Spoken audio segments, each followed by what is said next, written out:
There's a strange thing that happens when a woman walks into a room wearing a belt that actually does something. People don't clock the belt. They just feel instantly that she's put together in a way most women aren't. Nobody points at her waist. They simply treat her differently and she never has to explain why. I started noticing this years ago watching the same women over and over at the same events, in the same neutral wardrobes everyone else was also wearing. And yet some of them read as expensive and some of them read as trying. The difference almost every time came down to one detail people dismiss as an afterthought. A belt. Most women treat a belt as something you add if your pants happen to have loops. The women who look rich treat it as architecture. They understand that a coat, a dress, a simple pair of trousers is really just fabric until something defines where it begins and ends. And once you see the specific rule they're following, you will never look at a belt the same way again. I want to be precise about what I mean by the code, because it isn't one trick. It's 5 decisions made in sequence almost without thinking by women who learned this a long time ago, usually from watching someone else do it well. Most women get 1 or 2 of these decisions right by accident. The women who consistently look expensive get all 5 right every time without appearing to try. Imagine 2 women standing at the same dinner. Both are wearing nearly identical outfits, a simple button front dress in camel wool. The first one has left the dress loose, the fabric falling straight from shoulder to hem. The second has added a slim leather belt at her natural waist. Nothing else about the 2 women is different. And yet the second one is the one people remember. She's the one someone assumes works in something important, someone people quietly defer to when the conversation shifts. The dress didn't change. The silhouette did. That's the first part of the code. The width rule. A belt under 3 centimeters reads as delicate and forgettable. A belt over 6 centimeters starts to look costume-like, especially past 50 when we want authority, not spectacle. The rich-looking width sits precisely in between, somewhere close to 4 centimeters, wide enough to register as a deliberate accessory, narrow enough to stay quiet. It's the width Jackie Kennedy wore on nearly every coat and shirt dress she owned, and it's the width you'll still see today on the Rose simplest pieces. Nothing about it shouts. That's exactly the point. The second detail is where the belt sits, not what it's made of. Most women let the belt fall to wherever the loops happen to be, usually somewhere on the hip. But the natural waist, the narrowest point of your torso, is where a belt does its actual work. Placed there, it creates a ratio your eye reads as elegant without knowing why. Shorter above, longer below. Placed on the hip instead, it just adds a horizontal line across a wider part of the body, and the whole effect collapses. Try this the next time you reach for an oversized blazer or a shirt dress that hangs straight. Cinch it at the true waist, not where the seam happens to fall, and let the fabric blouse slightly above the belt. That small blouse of fabric is what stylists call the drape. And it's the difference between a belt that looks intentional and one that looks like an accident of tailoring. And here's what nobody tells you about why this works. It's not really about the waist at all. It's about signaling that you thought about the outfit before you left the house. A cinched natural waist says somebody made a decision here. A loose, beltless silhouette says the outfit happened to you. People read intention as status whether they realize it or not. The next part of the code is the one most women get wrong without ever noticing, and it has nothing to do with the belt itself. It's the buckle. A loud, oversized buckle with a visible logo does the opposite of what you'd expect. It doesn't read as luxury. It reads as trying to prove something. The women whose belts actually make them look wealthier are almost always wearing something with a small, quiet buckle, often in a single tone that matches the leather itself, sometimes barely visible at all. Think of the belts you'd see on Grace Kelly in her later years. Understated gold hardware, nothing announced, everything implied. There's a specific reason this reads as more expensive, not less. Logos and oversized hardware are the easiest, cheapest way for a brand to signal itself. Anyone can buy volume. What can't be bought as easily is restraint, the choice to leave something unmarked because you don't need it to prove anything. That absence is what reads as old money to the people around you, even if they couldn't tell you why. Think about the women who've always understood this instinctively.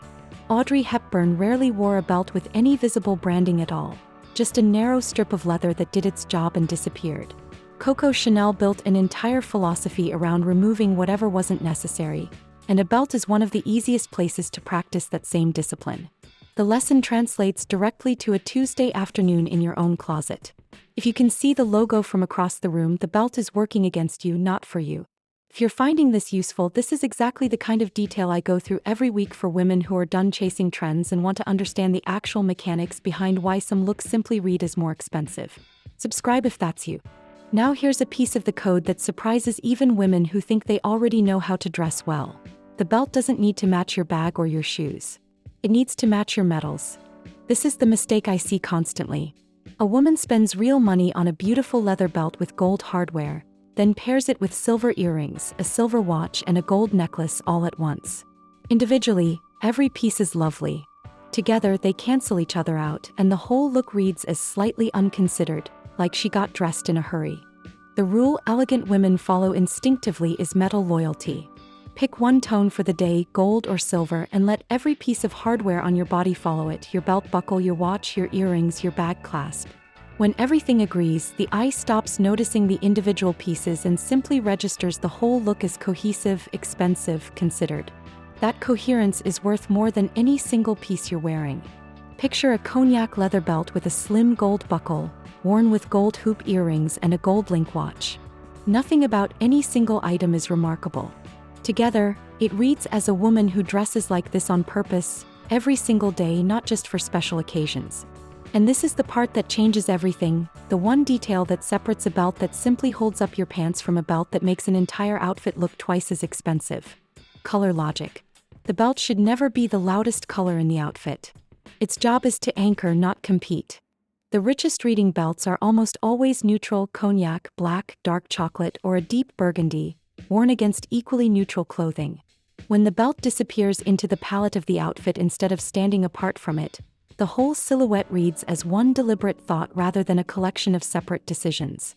This is the same logic behind camel with off-white and black, the combination worn by women who understood restraint long before anyone called it quiet luxury.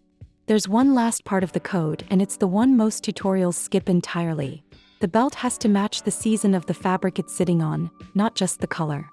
A stiff, shiny patent belt over a soft cashmere coat looks wrong before you can even explain why, the same way a soft, worn suede belt looks out of place over a crisp linen suit in July. The eye registers a mismatch in texture before it registers anything else, and that mismatch reads as careless, no matter how expensive either piece actually was. The women who consistently look put together are matching finish to finish. Smooth, structured leather with tailored wool and cotton poplin in the cooler months. Soft, slightly matte leather or woven styles with linen and lighter fabrics in the warmer ones.